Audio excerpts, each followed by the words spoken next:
Welcome everybody to my channel. My name is Rainer and this is Rainier Books. A new week has begun and my weekly wrap-up is a little late. It's Tuesday already, Tuesday late in the afternoon, and the sun is still shining here in Sweden. We are expecting, of course, the warmest summer in the history of recording temperatures in this country, like in many countries in the world, unfortunately. I have finished two books over the weekend, and I want to talk about these two books and also about the things that I will be reading next week. So let's start with this one. It has been on my shelf for quite some years. I bought it actually as a used book from the UK when it still was in the European Union. That's a long time ago, isn't it? And this is, I also wandered along the street where most of the action is playing out. So I'm talking about Brick Lane by Monica Ali. It's the third book that I finished by Monica Ali. I started her work with In the Kitchen. I've continued with Love Marriage, a book that she published last year, and this is Brick Lane, the book, the novel that actually started her big success as a writer. In 2003 this was published. It was shortlisted, I think, for the Booker Prize in 2003. And Monica Ali was named as one of the most talented and gifted young writers in the UK. So what is this about? It is about Brick Lane, which is a street in the East End of London, in eastern London, in Tower Hamlets, and in a part of Brick Lane, and the buildings and the blocks surrounding these the Brick Lane, there are lots of people from Bangladesh living, Bengali immigrants to the UK. And one of these Bengali immigrants is Nazneen. She's a young woman in the beginning of the novel coming from a little village in the vicinity of Doha, the capital of Bangladesh. Her parents have promised her to a 40-something-year-old man in London, Bangladeshi man living in London. She is sent to London as a 17 or 18-year-old, and she is marrying this guy that she hasn't met before. His name is Chanu. And Nazneen meets her new husband. She lives a very decent life in London. First they get a son. The son dies after a few months. No spoilers here, it's quite in the beginning of the novel. And then two healthy daughters are being born. We meet a lot of people in the neighborhood of the Bangladeshi, of the Bengali expatriates living in the United Kingdom, living in London. There is a movement, a radical Islamic movement starting, the Bengal Tigers. There is a love affair that is looming around the corner when Nazneen has this forbidden desire and this forbidden love to a younger man, more her age than her husband Chanu is.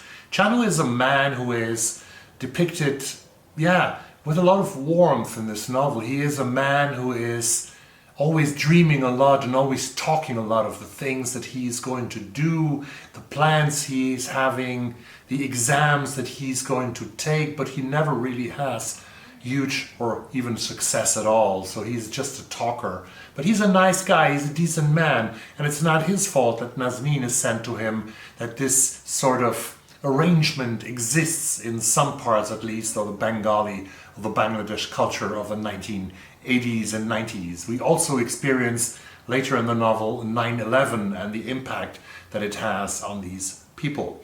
Also, there is the story, the parallel story, which is told by letters. So Monica Ali does this in a very interesting and beautiful way. She sort of uses the old technique, the old narrative form of the letter, the novel as a letter, as a piece of letters, to tell the story not only of the sister of Nazneen, who is still living in Bangladesh and lives a very miserable life. Actually, there's a lot about violence, abuse and rape, and she's working probably as a prostitute for a certain time at least to be able to survive in the very tough life that she has in Doha in Bangladesh.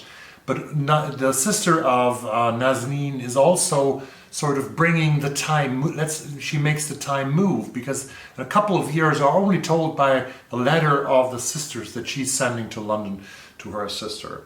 This is a slow novel, a novel that is not full of action and full of plot, although things are happening here.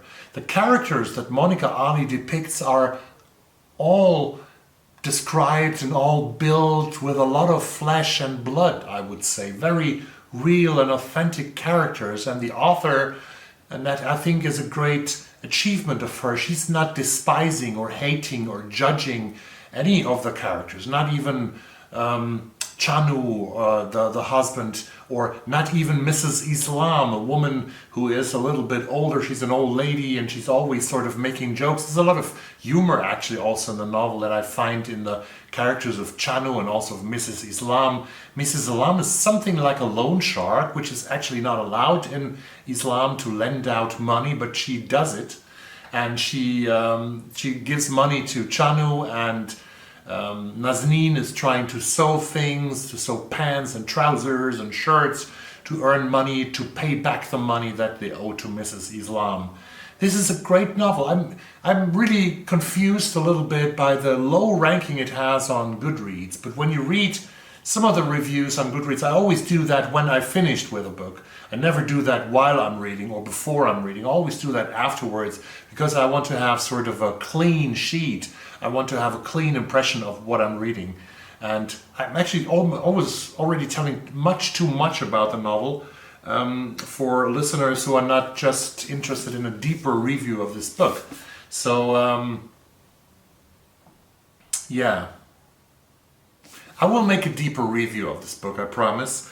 I love the book very much. It had some points where I thought, oh my God, why is she expanding this over more than 400 pages, which is typically Monica Ali, but there is a lot of reason for it. And the characters, they really award you with their depth and with their colorfulness. The second book that I read and that I finished actually today, this morning, is Poverty by America by Matthew Desmond. His newest book, the professor of sociology at the University, I think, of Princeton. Yes, that's right. He's a professor of sociology at Princeton, MacArthur Fellow. He's the winner of the Pulitzer Prize. And Politico has named Desmond one of the 50 people across the US who are most influencing the national debate. And I hope that he can influence the national debate in America really, really, really hard and a lot, because Matthew Desmond is on a crusade to sort of abolish poverty, to abolish homelessness. That's one of his greatest, I think, something that he really, really wants to do.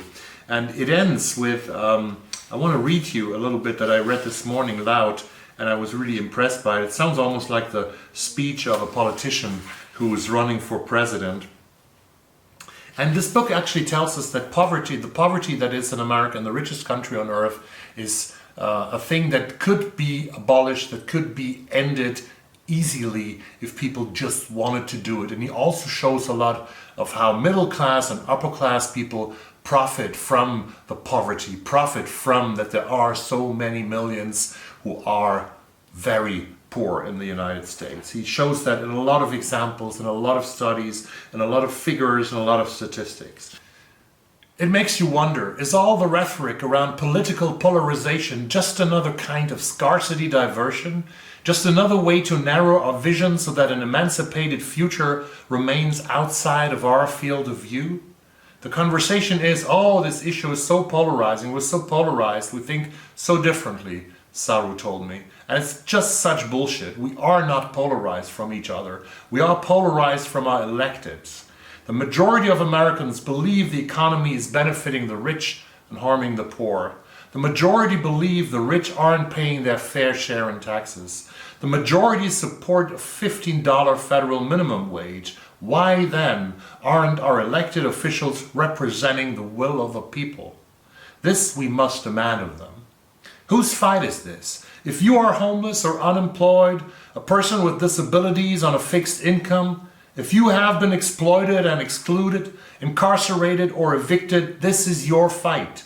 If you are an undocumented immigrant, giving this country your sweat, your very body, but receiving few rights in return, or a worker shortchanged and kicked around by your company, this is your fight.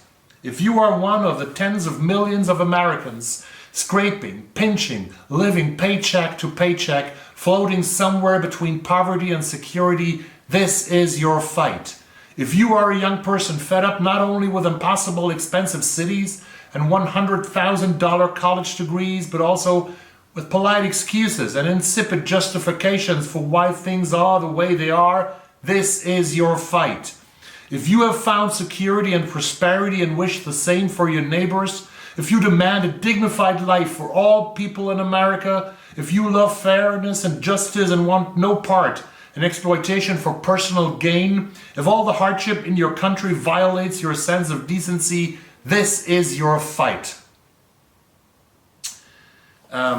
This is a strong book, this is a great book, and I love it, and I really sincerely hope that the next generation of young people out there, the teenagers, the early twins, and the children that are coming after them, that they are standing up, rising up, get up, stand up, and fight poverty, not only in America, but all across the world. This is a plead for more decency, for humanity, and for the good. Great book by Matthew Desmond, Poverty by America. You should absolutely read it. What I'm reading next week, I have 3 books here from the Women's Prize. The Marriage Portrait is already in my rucksack by Maggie O'Farrell because I got it from the library and I have 2 weeks to read it. Well, let's see where it drives me. Usually I don't read historical novels. I don't like them that much, but I know Maggie O'Farrell is really good. I read Hamlet by her, so I will start this novel and maybe I will read on. I have The Bandit Queens here by Parini Shroff. I want to absolutely read that one because I know that many booktubers out there loved it. I might give Memphis by Tara M. Stringfellow a try, and I continue reading Richard Ford, A Multitude of Sins, which is about betrayal, about relationships between people, mostly between man and a woman, where people are sort of cheating on each other, where people end their relationships. And I read the first longer short story of it last week. The story is called Quality Time. I really liked it, and I started the third one, which is called Calling. So this is a good book by Richard Ford. You know, I wasn't so satisfied with The Sports Reporter, but as I said many videos ago on this channel, I want to read as much as possible from Richard Ford because I know that this man is really a good writer, and I loved Canada last year. So this is another chance, and I really enjoy this a lot more than The Sports Reporter. This is what I have read, and that's what I'm reading. I will make single reviews about, I think, both Poverty in by America and Brick Lane. So stay tuned to these ones. I have been tagged by Jim at Jim's Books, Reading and Stuff to do the Ukraine video, the Ukraine tag that he did. I will do that probably on Thursday. And I see you soon, probably about Ukraine and in another video on this channel. Thank you very much. Subscribe to the channel, leave your comments down below, leave your likes if you like it, and I hope to see you soon and in good health. Bye.